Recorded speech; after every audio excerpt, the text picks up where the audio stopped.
In the day's other news, the U.S. military said it killed at least 60 al-Shabaab extremists in Somalia in an airstrike on Friday. It's the deadliest attack on the group since last November and part of an expanded U.S. operation since President Trump took office. Al-Shabaab seeks to establish an extremist Islamic State in Somalia. Just a year ago, it killed more than 500 people in a truck bombing in Mogadishu, the Somali capital. In Afghanistan, officials say dozens of police officers were killed in overnight attacks by the Taliban. The first attack targeted a checkpoint in northeast Samangan province. The second struck the central province of Daikundi. The new violence comes just days ahead of parliamentary elections that the Taliban has vowed to disrupt.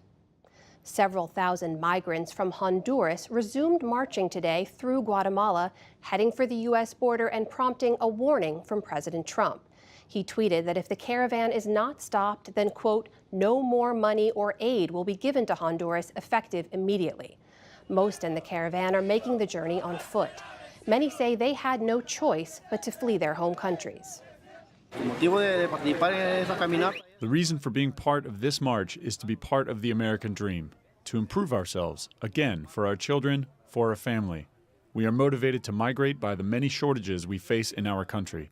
Late today, the government of Honduras issued a statement urging people not to join the caravan. A separate migrant group made its way toward the U.S. border last April before breaking up. The Trump administration reports 66 migrant children who were separated from their families are still in federal custody. The information in a new court filing says the parents of 50 of the children have already been deported. The separations were initially part of the president's zero-tolerance immigration policy. China's Communist Party is defending the mass internment of Muslim minorities in the face of international condemnation. An estimated 1 million people are being held in camps in western China. But a party report says the camps are, quote, vocational training centers designed to bring people into the modern world. Former detainees say they were forced to denounce Islam and pledge loyalty to the party instead. A preemptive blackout in Northern California mostly ended today as high winds abated and wildfire dangers eased. On Sunday, Pacific Gas and Electric deliberately had cut power to 60,000 customers. It was the first use of a new policy to prevent downed power lines from sparking fires, and it brought divided reactions. Getting word that it's going to be 48 hours to upwards of 5 days, it's ridiculous. I mean, it doesn't make any sense. I don't even know what to say. I'm dumbfounded. I understand why they're doing it. Be safe than sorry. It's up to us now to deal with new normals. The utility is already liable for billions of dollars in damages from destructive fires earlier this year. U.S. health officials report a spike in a rare, paralyzing illness that mostly afflicts young children. Acute flaccid myelitis can affect the face, neck, back, and limbs, but so far, the cause is unknown. The Centers for Disease Control and Prevention reports 62 confirmed cases in 22 states this year. Another 65 are being investigated. Similar waves occurred in 2014 and 2016.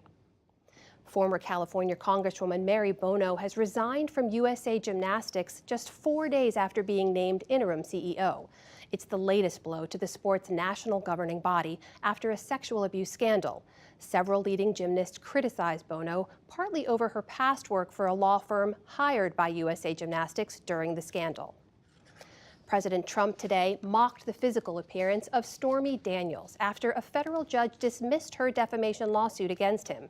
In a tweet, Mr. Trump called Daniels, quote, horseface, and said she, quote, knows nothing about me. Daniels has claimed an affair with Mr. Trump in 2006, which he denies. In a separate suit, she's seeking release from an agreement that paid her $130,000 not to tell her story.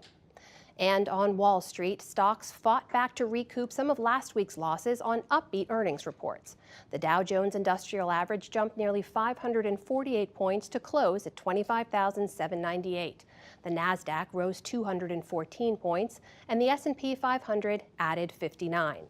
Still to come on the News Hour, questions remain over Saudi Arabia's involvement in the alleged murder of a journalist. How potential voter suppression could affect the outcome of the midterm elections. Rethinking college to reward passion over test scores, and much more.